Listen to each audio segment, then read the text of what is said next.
In this tutorial, I'll walk you through how to set up sitelink extensions in Google Ads.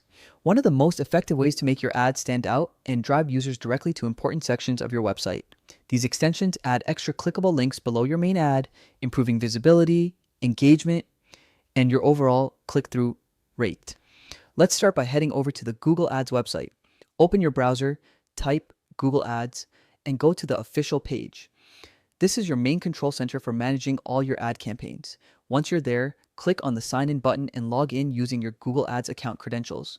Make sure you're signed into the right account with access to the campaigns you'll be editing. After logging in, you'll land on your Google Ads dashboard, the place where all your campaigns are listed and managed. On the left-hand menu, find and click on the Campaigns tab. This section gives you a complete overview of your active and paused campaigns, helping you keep track of performance and make adjustments when necessary. Next, within the Campaigns tab, look for the Assets option. Click on it to access all the creative elements and extensions that enhance your ads. Assets are what make your ads more informative and clickable, and sitelink extensions are one of the most powerful among them. Once inside the Assets section, find and select sitelink extensions. Here, you'll be able to create new links or manage existing ones. Click on the Add Site Link button to get started. You'll be prompted to enter a link text, the visible title of your site link, along with a final URL, which is the exact web page users will be directed to when they click. It's important to create site links that lead to high-value pages like your About, Pricing, Contact, or Special Offer sections. Keep the link text short, clear, and action-oriented, something that encourages users to explore further. For example, shop new arrivals or get a free quote are both excellent options that attract clicks.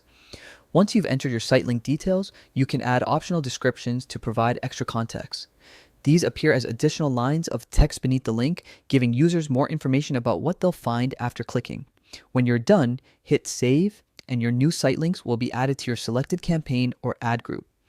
Using sitelink extensions not only improves your ad's visual appeal, but also gives potential customers multiple entry points to your website. This boosts user engagement, helps them find what they're looking for faster, and increases the likelihood of conversions. And that's all it takes to set up sitelink extensions in Google Ads. With just a few clicks, you can transform your standard text ads into more dynamic, engaging, and effective marketing tools. Thank you for watching. I hope this guide helps you create more impactful ads and improve your campaign performance. Keep experimenting with different site links to see what resonates best with your audience, and stay tuned for more practical Google Ads tutorials to help you grow your online success.